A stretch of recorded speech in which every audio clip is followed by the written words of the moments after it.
Hello, కిచెన్కి స్వాగతం అండి. ఈరోజు నేను చెప్పదలుచుకున్న విశేషం వార్త వైకుంఠ ఏకాదశి విశిష్టత. మార్గశిరం విష్ణువుకు అత్యంత ప్రీతికరమైందని చెబుతారు. ఈ నెలలోనే ధనుర్మాసం మొదలవుతుంది. ధనుర్మాసంలోనే వైకుంఠ ఏకాదశి కూడా వస్తుంది. నెలకు 2 చొప్పున ఏడాదికి 24 ఏకాదశి తిథులు వస్తాయి. మిగతా వాటితో పోలిస్తే సూర్యుడు ఉత్తరాయణానికి మారే ముందు వచ్చే ధనుర్మాస ఏకాదశినే వైకుంఠ ఏకాదశి లేదా ముక్కోట ఏకాదశిగా పిలుస్తాం.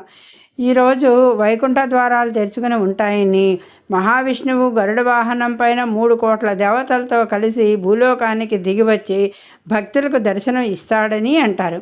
అందుకే వైష్ణవాలయాల్లో ఈ రోజున మాత్రమే వైకుంఠాన్ని తలపించేలా ఉత్తర ద్వారాలను తెరుస్తారు.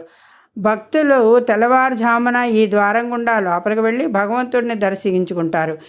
ఈ పర్వదినం 3 కోట్ల ఏకాదశి తిథులలో సమానమైన పవిత్రతను సంతరించుకున్నందువల్లే దీనికి ముక్కోట ఏకాదశి అనే పేరు వచ్చిందని చెబుతారు. ఈరోజు ఉపవాసం ఉండి విష్ణు సహస్రనామాలను పఠించడం వల్ల విష్ణుమూర్తి అనుగ్రహం కలుగుతుందని ఓ నమ్మకం.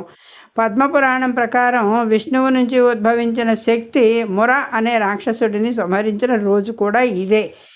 ఇక శ్రీరంగంలోని రంగనాథ స్వామి ఆలయంలో వైకుంఠ ఏకాదశిని ఉత్సవాల రూపంలో దాదాపు 22 రోజులు చేస్తే తిరుమలలోనూ 10 రోజుల పాటు వేడుకల్ని నిర్వహిస్తారు. కాబట్టి ఈ వైకుంఠ ఏకాదశి పర్వదినాన్ని అందరూ చక్కగా జరుపుకుని పునీతులు అవ్వండి. లోకా సమస్త సుఖినో భవంతు, సమస్త సన్మంగళాని భవంతు.